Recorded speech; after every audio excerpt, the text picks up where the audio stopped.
बिस्मिल्लाहिर्रहमानिर्रहीम। Last time हमने बेटा फॉरवर्ड और रिवर्स रिएक्शन की मैक्रोस्कोपिक प्रॉपर्टीज पढ़ी थी। आज हमारा टॉपिक है वो इक्विलिब्रियम के हवाले से है, जो कि इस चैप्टर का नाम भी है इक्विलिब्रियम क्या होता है। मैंने सबसे पहले चैप्टर स्टार्ट करते हुए बताया था आपको, इक्विलिब्रियम का लफ्ज़ी मतलब होता है किसी चीज़ का बैलेंस हो जाना, किसी चीज़ का मुतवाज़न हो जाना, किसी चीज़ का बराबर हो जाना। अच्छा, यहाँ पे क्या चीज़ बराबर होती है? बेसिकली हमने पढ़ा था लास्ट टाइम, और फॉरवर्ड और रिवर्स रिएक्शन के बारे में पढ़ा था हमने, उसकी मैक्रोस्कोपिक प्रॉपर्टीज भी पढ़ ली है। इसमें क्या होता है इक्विलिब्रियम के अंदर, ये एक ऐसी कंडीशन है जिसमें रेट ऑफ फॉरवर्ड रिएक्शन जो होता है वो रेट ऑफ रिवर्स रिएक्शन के बराबर हो जाता है। उस कंडीशन को क्या कहते हैं? बेसिकली इक्विलिब्रियम कहते हैं, मुतवाज़न कहते हैं, बराबर कहते हैं। अब देखते हैं उसमें क्या डेफिनेशन लिखी है। सिंपल सी डेफिनेशन है, वो कहता है when the rate of forward reaction is same as the rate of reverse reaction, the composition of the reaction mixture is constant। इसमें क्या होता है, जितने रिएक्टेंट होते हैं उतने ही प्रोडक्ट होते हैं। मैंने आपको एक एग्जांपल भी दी थी, इस बोर्ड मार्कर की एग्जांपल भी दी थी, और मैंने कहा था कि आप स्ट्रिक का इस्तेमाल भी करते हैं। ये बेसिकली फिजिकल एग्जांपल्स हैं। हमने चूंकि केमिस्ट्री के अंदर चूंकि ज़ाहिर रिएक्शन के बारे में ही पढ़ना है, हमने क्या कहा है कि जब रेट ऑफ फॉरवर्ड रिएक्शन और रेट ऑफ रिवर्स रिएक्शन आपस में बराबर हो जाते हैं। अच्छा, ये बराबर कब होते हैं? बेसिकली हमने दो टाइप्स के रिएक्शन पढ़े थे, एक रिवर्सिबल रिएक्शन पढ़ा था और एक इरिवर्सिबल रिएक्शन पढ़ा था। सिंपल सी बात है बेटा, अब रेट ऑफ फॉरवर्ड रिएक्शन और रेट ऑफ रिवर्स रिएक्शन सिर्फ और सिर्फ किसके अंदर थे? रिवर्सिबल रिएक्शन के अंदर ही थे। जब तक रिएक्शन रिवर्स नहीं होगा, सिंपल सी बात है, प्रोडक्ट रिएक्टेंट नहीं बनाएंगे तो उस वक्त तक रिएक्शन बैलेंस नहीं हो पाएगा। अब रिएक्टेंट जो है ना प्रोडक्ट बना रहे हैं, जब तक प्रोडक्ट रिएक्टेंट नहीं बनाएंगे तो केमिकल इक्विलिब्रियम हमें एस्टेब्लिश नहीं हो सकता। ये जो केमिकल इक्विलिब्रियम है सिर्फ और सिर्फ रिवर्सिबल रिएक्शन के अंदर ही पॉसिबल है, इरिवर्सिबल रिएक्शन के अंदर ये चीज पॉसिबल नहीं है। दूसरी बात यह है कि इसकी कुछ टाइप्स हैं, दो टाइप्स होती हैं। एक का नाम है स्टैटिक इक्विलिब्रियम, दूसरे का नाम है डायनामिक इक्विलिब्रियम।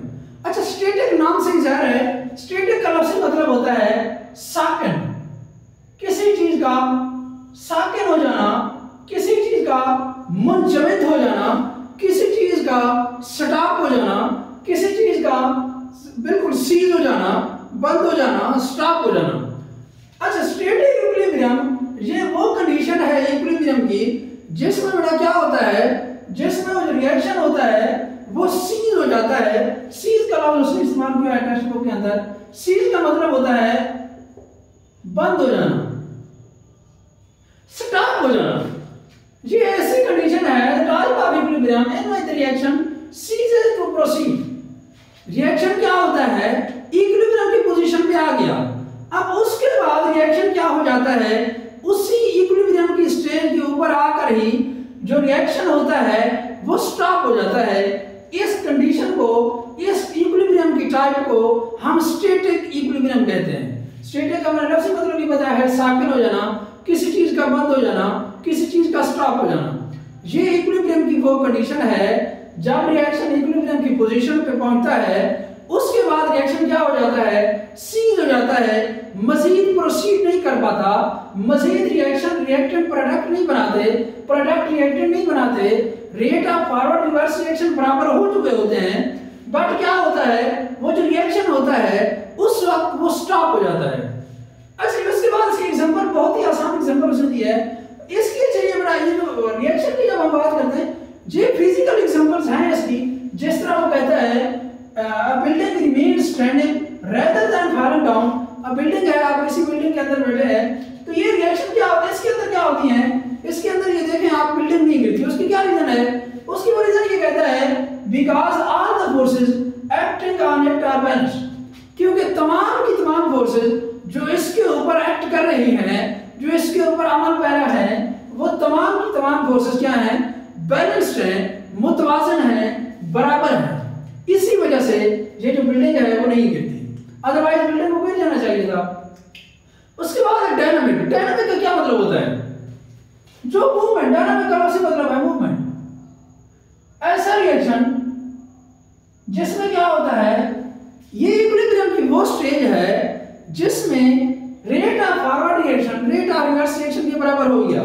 यहाँ पे भी rate of forward reaction reverse reaction के बराबर हो जाता है। लेकिन मसला ये होता है यहाँ पे जब भी इक्विलिब्रियम अटेन होता है उसके बाद रिएक्शन क्या हो जाता है, स्टॉप हो जाता है। स्टैटिक का लफ्ज़ मतलब भी मैंने यही बताया है, रिएक्शन क्या हो जाता है, सीज हो जाता है, उसने लफ्ज़ इस्तेमाल किया है, रिएक्शन स्टॉप हो जाता है। लेकिन डायनामिक का क्या मतलब है, मूवमेंट। अब यहाँ पे रिएक्शन क्या होता है, जब इक्विलिब्रियम एस्टेब्लिश हो जाता है उसके बाद रिएक्शन स्टॉप नहीं होता।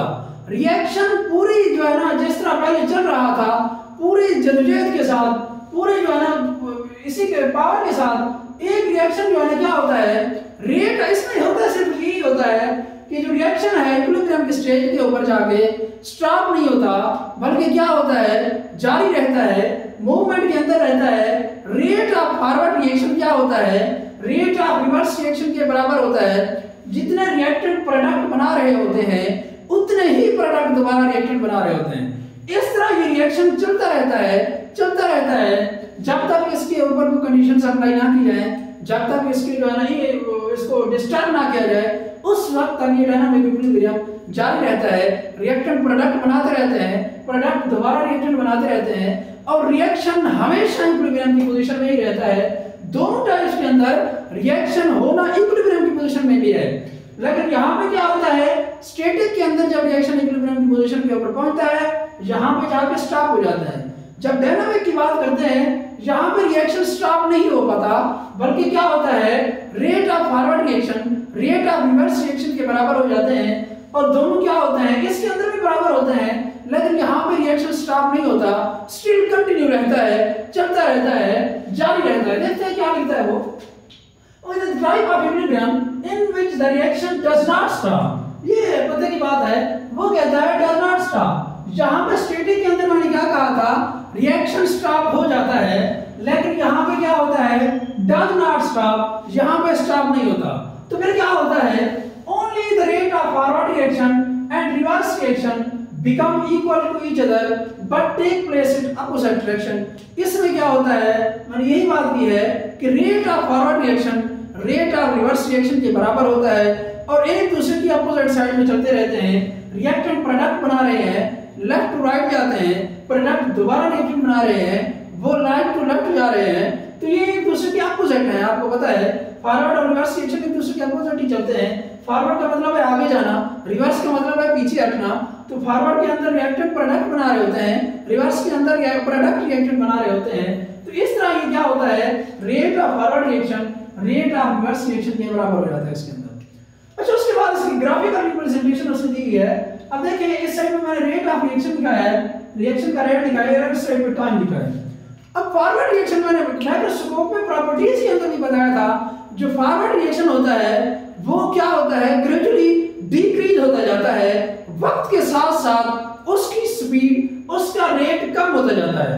और मैंने ये भी आपको रीजन बताई थी, वो वक्त के साथ साथ क्यों कम होता जाता है, क्योंकि आपको पता है फॉरवर्ड रिएक्शन रिएक्टेंट के डायरेक्टली प्रोपोर्शनल है।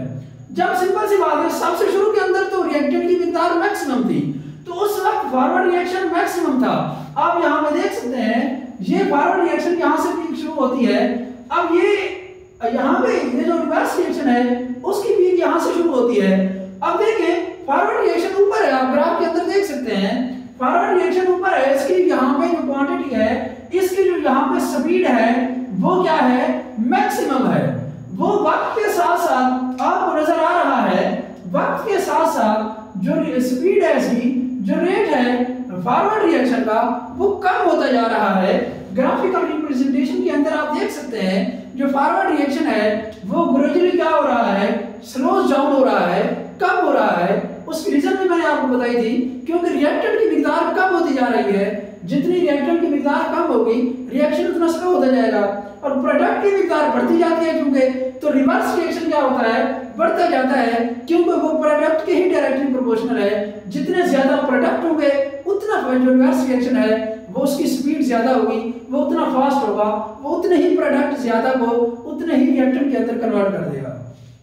अब यहाँ पे देख सकते हैं इस साइड पे टाइम दिया मैंने। अब फॉरवर्ड रिएक्शन क्या है, अब ग्रेजुअली डिक्रीज हो रहा है, जो रिवर्स रिएक्शन है वो ग्रेजुअली आपको नजर आ रहा है इस ग्राफ के अंदर, वो इंक्रीज हो रहा है। अब एक स्टेज ऐसी आती है जिसके अंदर क्या होता है, जो फॉरवर्ड रिएक्शन है वो रिवर्स रिएक्शन के बराबर हो जाता है, इक्वल हो जाता है। इस स्टेज को क्या कहते हैं? डायनामिक इक्विलिब्रियम कहते हैं, बेसिकली इक्विलिब्रियम कहते हैं। ये वही स्टेज है जिसमें फॉरवर्ड रिएक्शन के स्टेज के बराबर हो जाता है, रिवर्स रिएक्शन के बराबर हो जाता है। इसको हम डायनामिक इक्विलिब्रियम स्टेट कहते हैं। तो ये तो था आज का टॉपिक इक्विलिब्रियम के हवाले से। कल हम इंशाल्लाह नेक्स्ट पढ़ेंगे। आज के लिए इतना ही। जज़ाकल्लाह।